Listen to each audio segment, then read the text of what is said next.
and gag and fail and bomb. Yeah, let's go. Third down, another run. Get on the field. Yeah, he's got a hustle here, a run. And now it's a total scramble. Emergency mode for the unbeaten Horned Frogs. It's a goal in a hurry. Griffin Hill for the win. TCU is undefeated still. Wow, unreal.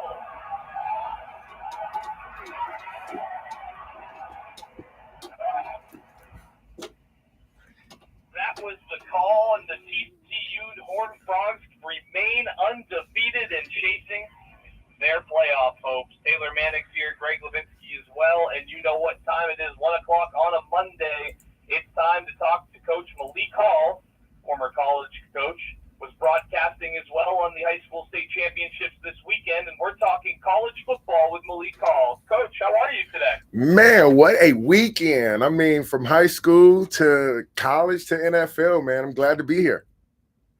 Absolutely. Always a pleasure to have you, Malik, and we'll get right into it. You heard the broadcast call there for the TCU Horned Frogs, an absolutely maddening ending that was all the way down to the wire, but they get the win, and TCU remain undefeated and looking to stay in the hunt for that playoff berth.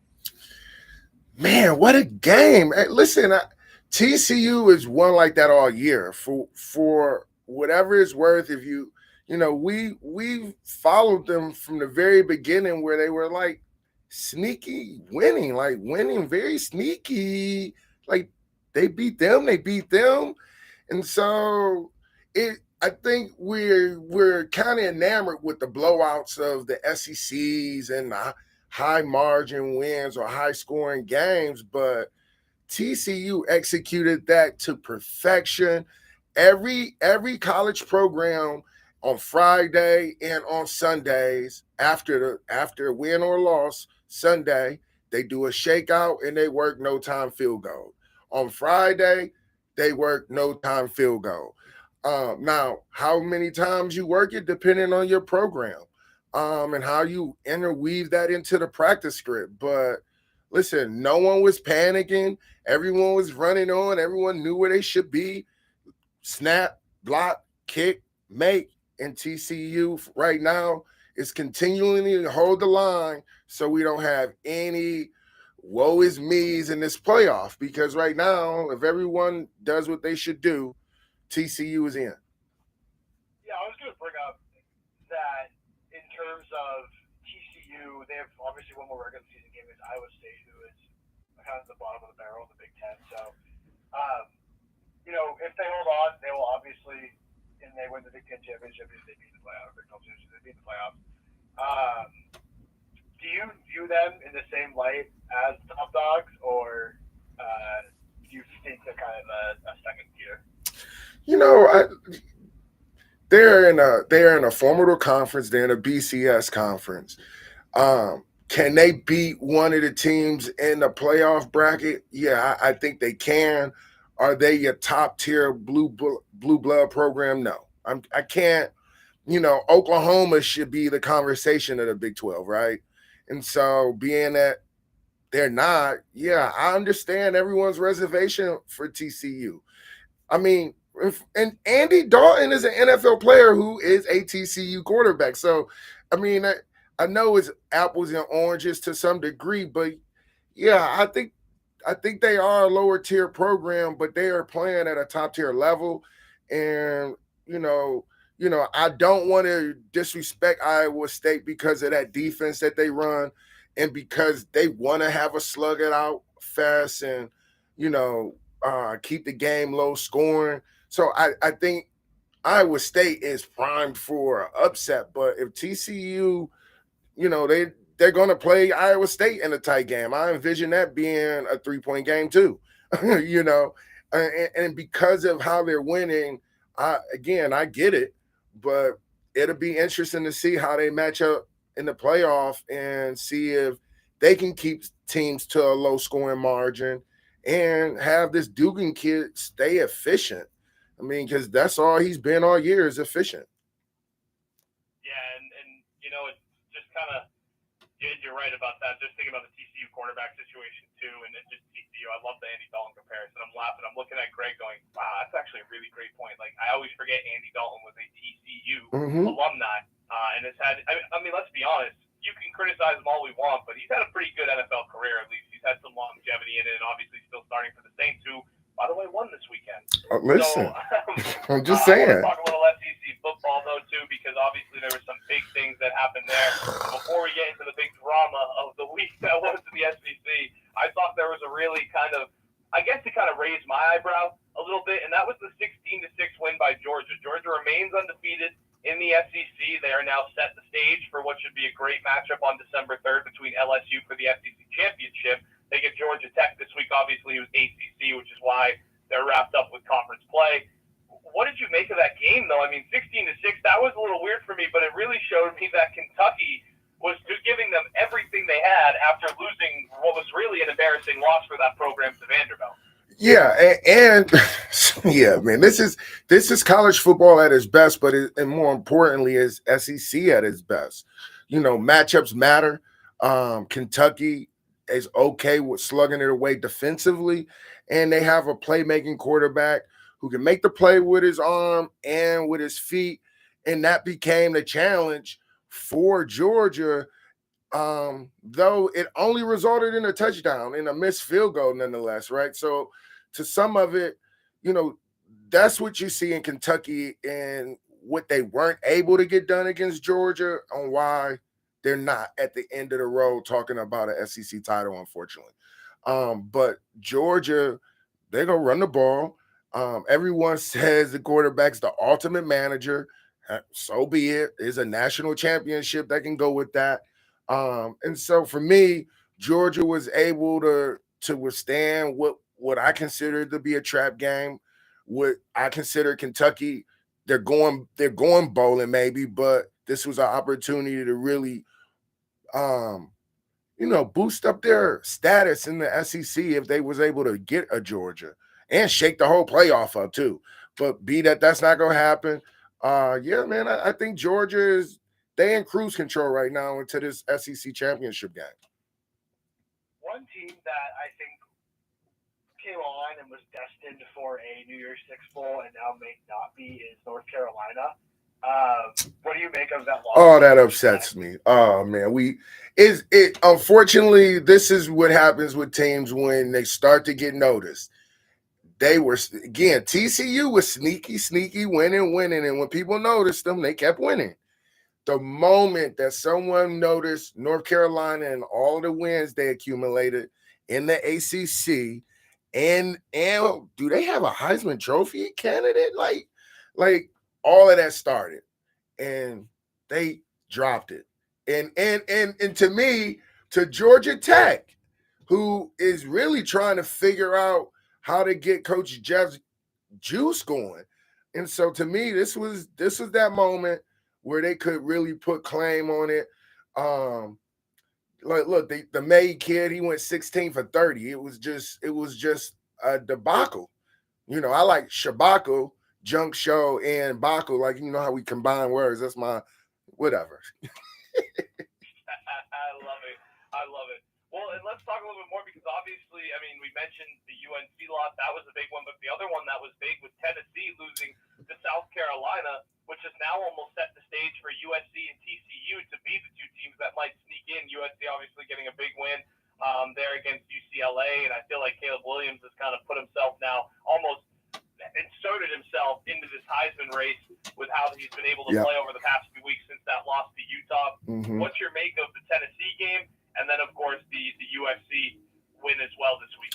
So, you know, this is the point of everyone having to hold the line to just keep the nonsense or the team you don't want to go. Like, Tennessee is in position that, based on the Big Ten game, like, they could have found themselves in the playoff conversation, barring that they went out. But here's what emotional losses do. Like, because they weren't already slotted, the predictions came out. They're not in it. This is an emotional loss to South Carolina to me. And more importantly, it being an emotional loss, they're dealing with a South Carolina team who Coach Beamer is on his way up with that program. And just like Tennessee made their noise off of Alabama, I think the table just turned for going into a bowl game and getting 63 hung up on Tennessee. That just is not going to fare well. And I wouldn't be surprised if Tennessee drops their bowl because of this, unfortunately. And then as you speak to, UCLA, USC. Look, the USC quarterback is a dude. He's a dude. There's no question about that. Here's what I'll say. I don't know that USC will beat Notre Dame next week. And that will be the telltale for you there, Tay, because if they do beat Notre Dame and with the Ohio State Michigan game having to happen, they should be right in position. But this is how Alabama ends up in the game, because USC doesn't beat Notre Dame, because Michigan and Ohio State are going to cancel each other out. Tennessee just gave it on up. And LSU, if they are worth their salt in the SEC game, there you have it. That's how they end up in there, And so for me, this is going to be interesting. It's going to be interesting how it plays out. And now USC is in the position that Tennessee was in last week and having to take care of a pretty motivated and on fire Notre Dame. I was going to ask about LSU because they're in some ways the dark horse in this race, having beaten Ole Miss and Alabama in back-to-back weeks, and winning a couple of games since, obviously against teams that aren't quite as good. I guess for them, it's just going to be the SEC championship game, right? Like, is that kind of do or die for them, and then that's what happens? And that's how Alabama. So now consider, okay, their SEC title, they're going to lose to. I got Georgia beaten though, so that's still going to count as a loss. Which, now you're saying, okay, Tennessee already put themselves on the out. The Michigan Ohio game is going to knock somebody out, and guess what? After 2 losses and 2 opponents outside their conference dropping down in rank because of the extra game, the conversation will be, well, Alabama is better than letting any other team, especially if USC does not beat Notre Dame. Now it's going to be a whole new, you got your 1 seed, which is the SEC team. You got your 2nd team, which should be TCU. Now the game that the 2 seats that's going to be a toss-up is 4 and 5. And if USC take care of business, LSU's going to lose to Georgia. So now USC in that extra seat, I don't see them giving it to anybody other than the Big Ten winner. And so the only people that can keep Alabama in this game is USC by losing. And I know it sounds like I'm a Roll Tide hater. I know that is it's some sentiments coming off on that. But to be honest, I want to see some different matchups in the playoffs. And I appreciate the GOAT. I appreciate Bama, but I would love to see a USC in there. I would love just different brands, different coaches, and different programs.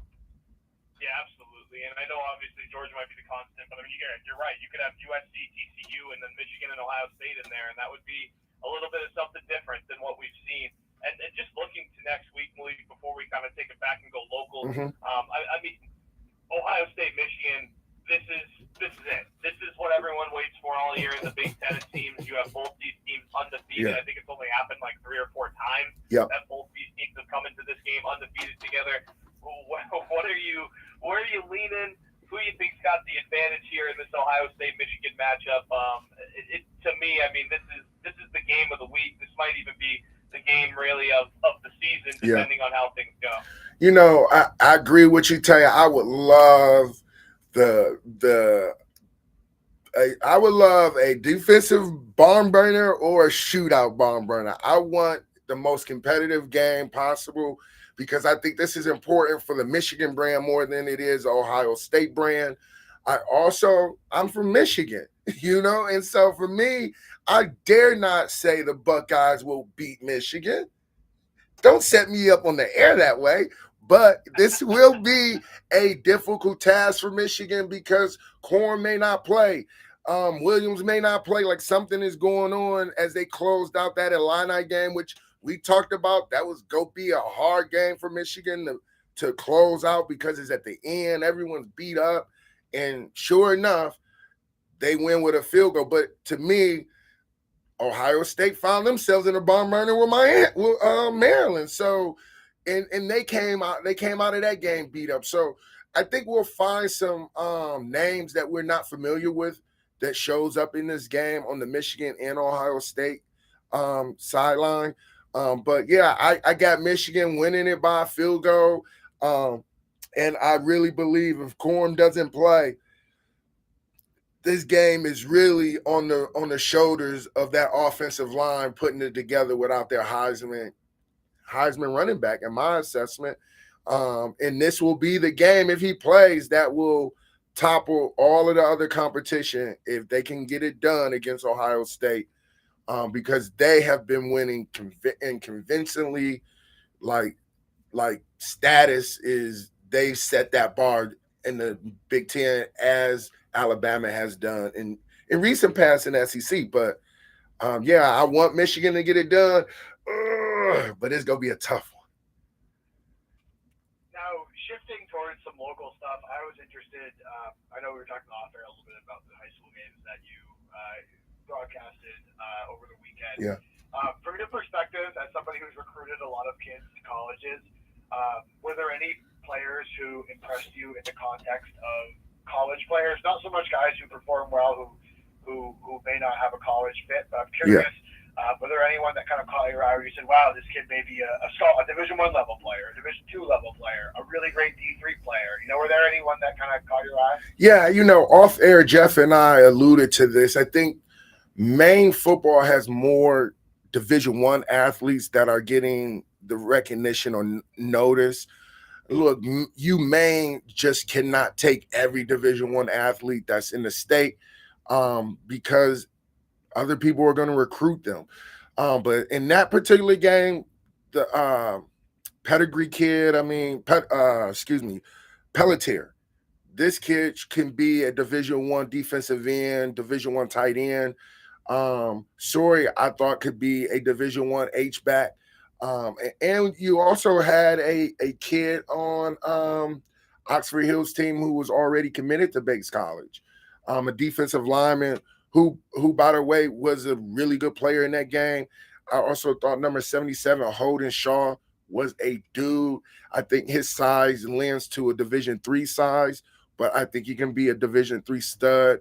And then when you look at the landscape of Maine collegiate football, you have UNE, you have Hudson, you have Bates, you have Bowdoin, you have Maine, you have Kobe. And so I think Maine, like I say it every time that we talk local, Maine got something to say. And I saw it firsthand for the second year with the state finals, Class A championship. So, yeah, I'm excited. Great size, great athletes. Yeah, well, and I mean, looking towards the University of Maine, obviously this weekend was a tough one. They lose the big battle against UNH, but it was easily one of the hardest fought games they played this season. And they've come short, close, but not there yet. A couple times this season, Malik. I mean, how do you feel about the UMaine wrapping up that season, really leaving everything out on the field against UNH this weekend? I'm. That's the way you want to play a game. UNH was playing for a playoff spot, period. And so UMaine was playing upset. I think UMaine is getting closer to what Coach Stevens wants out of his program and what has been traditionally a staple for UMaine football, which is hard-nosed defense, running the ball, and they brought all of those things to the table. But UNH is going to play in the playoffs. They're hosting a home game against Fordham next week, and I have to say I see 42-41 against Maine. If they give up anywhere near 40 points against Fordham, I'm going to say UNH will lose the first round home game against Fordham. Well, Malik Hall, thank you so much for your time as always on a Monday talking college football with us. Anything else heading into the Thanksgiving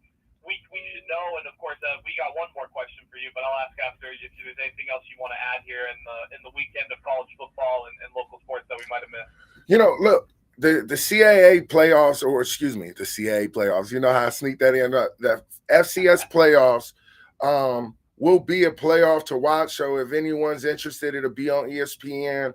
I have Elon beating Furman. I have St. Francis, PA beating Delaware. Delaware is rocking. If you've ever been to a Delaware game, it's alumni of there. 15,000 rocking on top of you, throwing beer cans. You may get a shot glass thrown at you. So just great college atmosphere, great college football and playoff football. So check that out. They're all on ESPN or ESPN2 and ESPN Plus. And so, yeah, guys, man, keep it local. Shout out to Oxford Hills winning the state for the first time in history. Hey, those guys earned it. They deserved it. And not only did they do it, they did it against a perennial team, Thornton Academy. So kudos and congratulations to those guys. Yeah, for sure. And the last question for you, we've asked it to all our guests today. Going to ask them to them all this week. Comes Thanksgiving. What are your top 3 Thanksgiving dishes that you have to have at your table? I gotta have the mac and cheese, the regular. And then we also have to have the Maine mac and cheese. The Maine mac and cheese is a little bit of lobster, a little bit of shrimp, the seafood mac. And lastly, I'm in charge of this. I gotta cook my grandfather's dinner rolls. And so all of that is just dipping the cheese and keep eating. Cheese bread. I should be 280 by the end of the weekend. Coach, I'm working the base football or basketball games on Sunday. If you got any leftovers, let me come through. Yeah. Hey, man, listen, if they let me in the base doors, I might bring leftovers. There you